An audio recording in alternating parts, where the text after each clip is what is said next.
Sweet fresh corn, $1.50 a pound. I had a bag of corn in my arms as I walked home. Chicken noodle soup was my kid's favorite. My name is Sarah, and I'm 46 years old. My husband's name is Max. My son Jake is a senior in high school, and my daughter Lily is a sophomore. I'm just an ordinary housewife. I bought a couple of pounds of sweet corn at a good price from a local grocery store and felt happy as I walked home. Sweet corn, carrots, celery, my broth always turned out great. I also added broccoli. My kids loved my soup. I took a deep breath, enjoying the smell, and waited for my family to come home. The smell of chicken broth filled the house. Jake came home first. "Oh, chicken noodle soup tonight?" "You guessed it. I haven't had it in a while." "Did you want more chicken and noodles?" "Of course." Then Lily came in. "Yay, chicken noodle soup, smells so good. Perfect for the cold weather." See, my soup was popular. Max was taking longer than usual. We decided to eat without him. It was almost 11 p.m. when he finally came home. "Why so late? I thought today was no overtime day," I asked. "Well, we had some extra work to do," he said shortly. Maybe he had a rough day. Chicken noodle soup was the perfect comfort food to help with a bad mood. "I see. Well, eat and relax," I said. "Have some soup." But Max sighed. "I already ate out." "Really?" I was disappointed. "I got 2 pounds of sweet corn on sale today. I thought you'd be tasting the soup for round 2. That's just like you." "What?" I froze. I'd never heard him speak like that before. He sighed again, took off his tie, and went to the bathroom. I was left sitting at the table with a pot of soup. After that, his attitude toward me changed. He started coming home later and later, not returning until after midnight, and on weekends he was always gone. When I asked him where he was going, he'd say, "Nowhere special." If I pressed him, he'd just reply, "No point in telling you."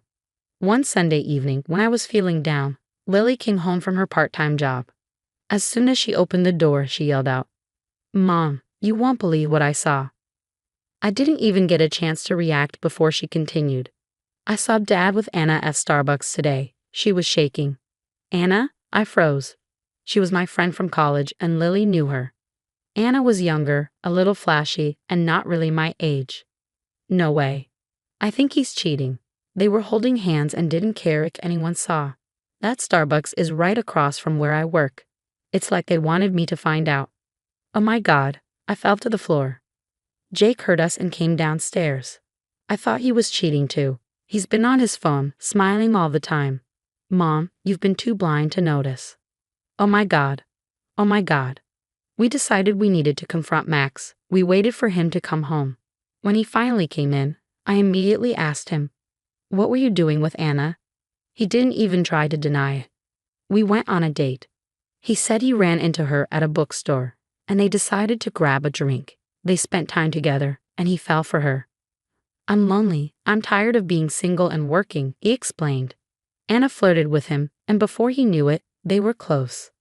"I'm sorry, but I've been thinking about this for a while. You've changed. You've gained weight, and I don't see you as the woman I fell in love with anymore. I want to be in love all the time, and I want to feel wanted." I was shocked. Sure, Anna was younger and attractive, but we had been a family for so many years. I tried to make him understand. "We've gotten used to each other, but I still love you. I'm not in love with you anymore." I felt weak as I sat there. Max went to the bathroom. It hit me. He didn't love me anymore. He wanted a divorce because there was no passion. I didn't know how to respond. We had a son and a daughter in high school. I couldn't just let him leave. I thought about what could change his mind. Maybe his parents could talk to him. So I went to Max's parents' house. But when I told them what was going on, their response wasn't what I expected. First, my father-in-law said, "They say a man's ability to cheat is a sign of his worth.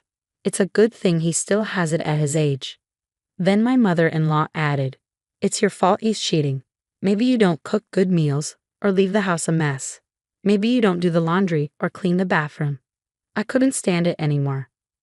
"I do all of that," I shouted. She sneered, "I'm not so sure. And how about this? Do you keep a figure that my son isn't embarrassed to walk around with in public?" My father-in-law also chimed in, "Your stomach is hanging out of your pants," and then they both left. When I got home, Max was already there. Hey, you went to see my parents today, didn't you? I got a text saying they blamed you for my cheating. What? I couldn't believe it. But, our family. I tried to explain, but he cut me off. I didn't want them to know. Then he added, I guess we'll have to get a divorce now that they know. He couldn't wait to leave this family and start a new life with Anna. I could only sigh and say, I'll handle this. I hired a lawyer, determined to get full custody of the kids and child support. I knew it would cost me a lot, but I figured I could also get alimony since I was involving an attorney. Jake said, bottom line, he left us, right? Don't let it get to you. Lily, too, said cheerfully, you've got this, Mom. They both reassured me. Forget about the selfish jerk who's chasing after his lost youth instead of his family. Lily was especially upset by Max's actions, and I was proud of how strong they were. I asked the local grocery store where I bought the sweet corn for a job and started working part-time. I had to support my kids and get them ready for college. A few months went by, and our life was better than expected. The grocery store owner often gave me leftover vegetables, which helped us financially. I was really grateful for the job. Both Jake and Lily were almost adults now, so our lifestyle didn't change much. I felt relieved. I stayed busy with their schoolwork and my own job. Then one day, I got a call from Max. Hey, I want to come over. Can we talk? I didn't think there was anything to talk about, but my kids behind me said, it's okay, right? We've got things to say too. So we agreed to meet. Max came over on the weekend. I made some buffalo wings for the team and cinnamon rolls for Lily. I handed them to the kids, smiling. Thank you, I said, passing them to the kids, just like Max used to do. But then Max looked at me and said I didn't want my parents to know about all of this. What do you want? I asked, already feeling frustrated. He quickly replied, it's my fault. Please, let me come back. What?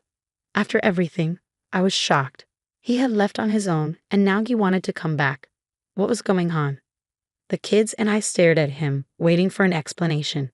He told us that living with Anna had opened his eyes to how different their financial values were.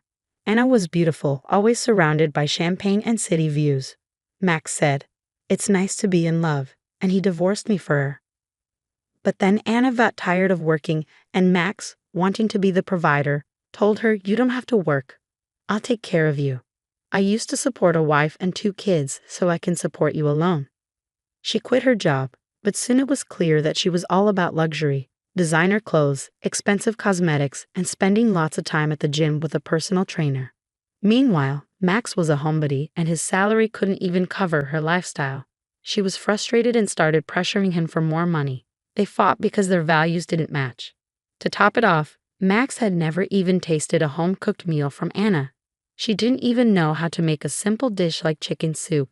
She either had takeout or fancy restaurant meals.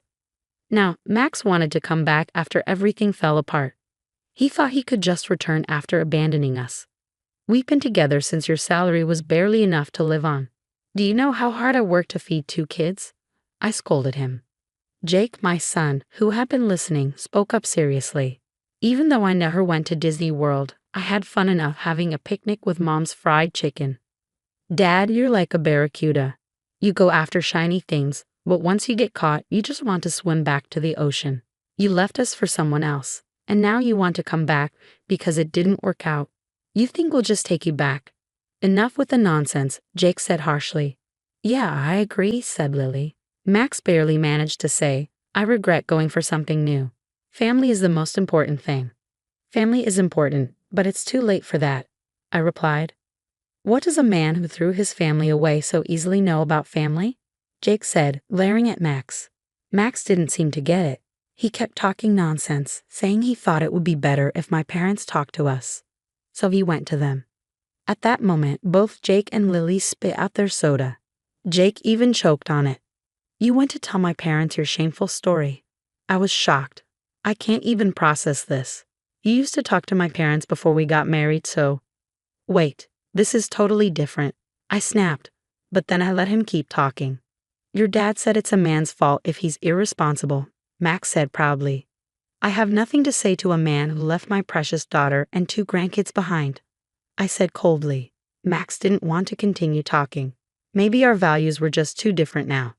I paused for a moment, thinking about what he said. Then my phone beeped.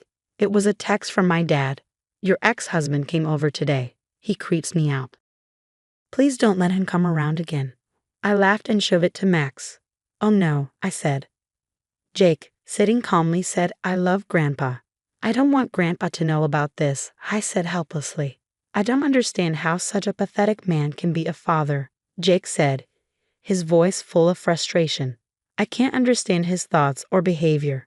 Mom, you have no choice but to cut ties with him. I don't want my parents to know, no choice but to divorce, I said.